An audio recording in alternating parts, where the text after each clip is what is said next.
magaaladii uu ku dhashay ayaa mucaaradkii ugu weynaa abid ku noqotay Donald Trump oo ah magaalada New York uu ku dhashay Jamaican Medical Center isbitaalka lagu magacaabo ee ku yaalo bartamaha magaalada New York. Donald Trump waxa heer ay gaareen dadkii shacabka ahaa ee New York ku dhaqnaa in intay towerkiisa ama Trump Towers buildingkiisa asaga magaalada uu ku leeyahay ee ganacsigiisa intay hor istaagaan ay dhahaan America cadawga ku tahay New York lagama jeclo iskaga bax ka noqo asaga oo ka qayb galahayo tartan kubadda ah oo halkaasi laba bicnaha ay sheegay sidoo kale ciyaar final ay ahayd oo labo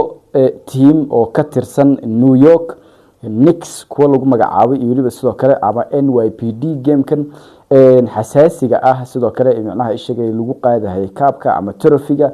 uu taageeray Knicks lagana guuleystay ayaa sidoo kale waxa la soo sheegay sababaha loo guuleystay in ay ahayd in Donald Trump uu taageeray ayaga laftirkooda ay ka niyad jabeen aysan jeclaysan aysan ku farxin markii halkaas imaaday asaga oo sidoo kale lagu hoorinayo oo macnaha boom lagu sameeynayo waxaasi oo dhan muuqaalada baraha bulshada isla dhaxaya ahayay saacadahan hadda ku guda jirno waxa sidoo kale ayaan darro weyn ah inay shacabkii Mareykanka ay macnaha ay sheegay heer maadaama economiga Mareykanka iyo dhaqaalihii uu cirka marahayo heerkii ugu sareysay uu hadda marahayo dadka shacabka ah caawashadoodii ay hadda ugu daran tahay ee ahayd shaqo la'aanta mushahar la'aanta macnaha ay sheegay sidoo kale shaqooyinkii oo shortage uu ku imaaday shaqo abuur baan sameynay ajandihii ahaa uu ku soo ololay sidoo kale oo Donald Trump macnaha waxba kama jiraan hadda ku soo baxay in sidoo kale Donald Trump uu wajahayo cadaadis xoogan oo ku aadan dhaqaale burburkan uu sababay dagaalka Iran ee dib u qaraxay hadda oo hadda waliba duqeymaha ay socdaan Israa'iil iyo waliba sidoo kale Iran dagaalkii uu hadda dib u qarxay waxyaabahaasi oo dhan ayaa waxay sameynayaan dadka shacabka in ay waxay gaareen heer ay soo gataan qalab ama mashiimo ama agab stamp ah ama macnaha ay sheegay waxa ay sheegay lacagaha lagu dhajiyo calaamadaha stampka ah ay soo gateen oo ay ku qoran tahay fuck Trump ama F Trump ay ku qoran tahay in ay ku dhajinayaan lacagtii dollarka ahayd oo macnaha markaasi ay suuqa gelinayaan lacagihii heerkaas ayaa la gaaray lacagtii dollarka ahayd boqol dollar ayadoo ah waa ay tusi doonaa oo stamp intay soo gateen dadkii ciil iyo carameeshi ka gaareen ee stamp fuck Trump ah ay ku dhajinayaan ay ku dhajinayaan F Trump ay ku dhajinayaan lacagihii boqolka dollar ahayd $200,000 oo isla socoto kurjad ay ugu dhajinayaan F Trump heerkaas ayaa la gaaray naceebka loo qabo Donald Trump magaalooyinka waaweyn caasimada hadii ay noqoto DC sidoo kale magaalada New York oo ah magaaladii uu ku dhashay oo aan ka soo hadalay in sidoo kale mucaaradkii ugu weynaa ay ku noqdeen ay ku hoorinayaan heer ay gaareen in buildingkiisi intay hor istaagaan ay dhahaan lagaaga ma baahna New York iska noqo ciyaarta waxba ka soo qayb galin markii uu ka soo qayb galana sidoo kale aan ognahay inuu meesha dhax seexday hurdo uu qabsaday asaga oo aan ognahay inuu dementia hayo dulqaad uu san lahayn meel kasto uu tago uu iska seexanayo marka waxaan rabaa in la wadaago muuqaalada cadeynta ah ee ku aadan lacagta lagu kordhijinayo ama ay ku dhijinayaan dadka shacabka ah heer new anti Trump trend ah ama trendigan oo sidoo kale si baahsan malaayiin macnaha ay sheegay gaaray views waliba sidoo kale hadda trending ah oo xoog uga socdo baraha bulshada trendkan oo ah macnaha lacagaha in dollarka lagu dul dhajinayo F Trump oo heerkaas ay gaareen dadka shacabka sidoo kale waxa la wadaagi doonaa dadka shacabka ah oo Donald Trump buildingkiisa intii hor istaageen New York ku caraatamahayo nacaladaha ku seerahayo sidoo kalena leh magaalada nooga bax uma qalantid waxa sidoo kale jiro xildhibaano sidoo kale fanaaniin sidoo kale ciyaartooy fara badan oo arrimaha Donald Trump ku aadan ka soo hadlay gabadha uu adeerka u yahay Mary Trump lagu magacaabo ayadana sidoo kale dhowr jeer ay ka soo hadashay in Donald Trump taariikh xumo ee uga soo horeysay New York waagii sidoo kale inta uu madaxweynaha u soo tartamay in uu lacaga badan ka dhacay kaniisadaha asaga iyo familkiisa iyo caruurtiisa uu dhalay lacagaha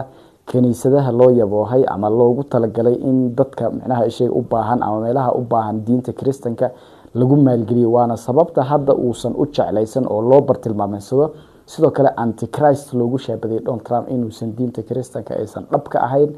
sidoo kale waxaan ognahay in uu popka ama baadariga ugu weyn Catholiga ee ka soo jeeda Vaticanka uu weeraray ama weerar uu ku qaaday ilaa hadda la dhexdhexaadinayo lagu sasabahayo isheegay ninka lagu magacaabo popka in uu sidoo kale Pope Leo diiday Donald Trump casuumaad uu sameeyay uu ku casuumay Mareykanka 250 sano guuradii uu jirsaday sanadkan gudihiisa ama already la bilaabay ololihii loogu dabaaldegi lahaa sidoo kale fanaaniin badan oo laga casuumay halkaas inay ka heesaan ayaa diiday sabab la xiriiro inay khilaafsan yihiin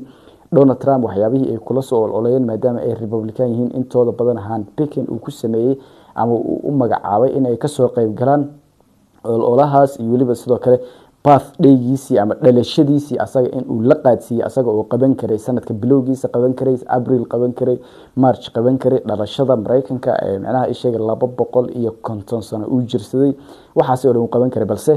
uu asaga maadaama uu rabo wax kasta in asaga lagu soo xasuusto uu asaga isku sidoo kale asaga uu wax walba isdhexgeliyo meel kasta uu asaga ku dhex jiro uu u rabo daraadeed ayuu ku beegay bishan hadda aan ku jirno June ilaa iyo July dhowr iyo 20 July 10keeda ilaa iyo 24 ka hadda bishan June oo hadda qabaqabadeeda ay bilaabatay marka aan la wadaago muuqaalada Donald Trump oo sidoo kale iyo macnaha ay sheegay la mucaaraday oo magaaladiisa laga ceersanayo uu ku dhashay iyo waliba arinta lacagta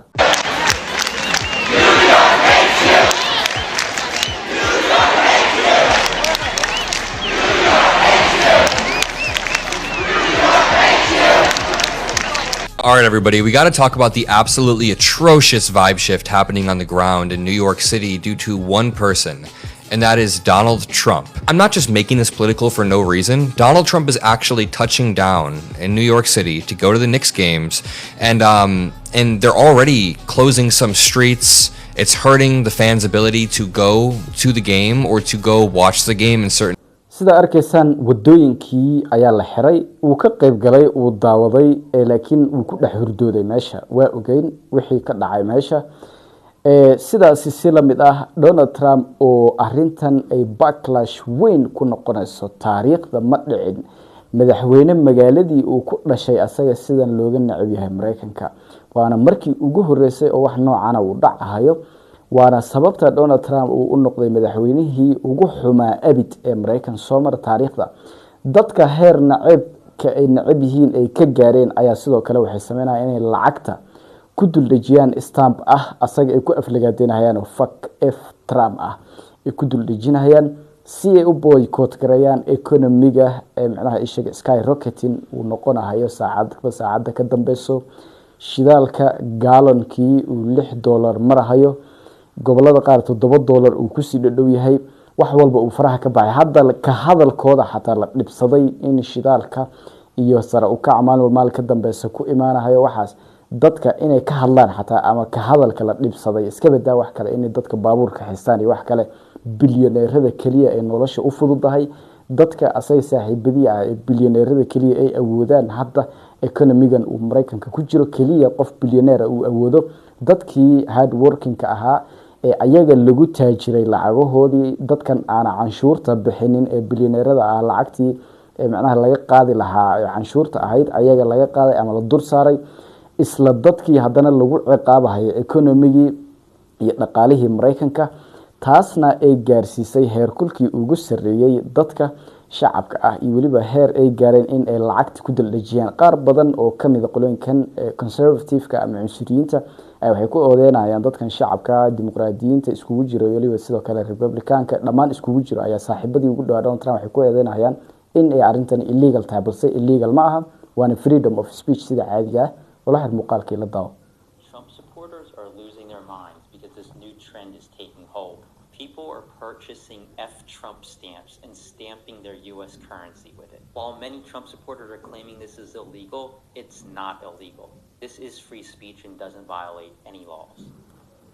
sida arkaysan heerkaas ayuu marahayaa Mareykanka Donald Trump magaaladiisii in laga ceersado in lacagtii Mareykanka lagu duldhajiyo aflagaado asaga lagu aflagaadeenayo heerkaas madaxweyne Mareykan ah oo Mareykanka shacabkiisa gaarsiiyay taariikhda Mareykanka hadii la baaro laga soo heli maayo hadii uu muuqaalkan ku soo gaaro wixii fikirkaada nala wadaag fadlan nagu support gareeyna channelka subscribe saarto waana mahadsantahay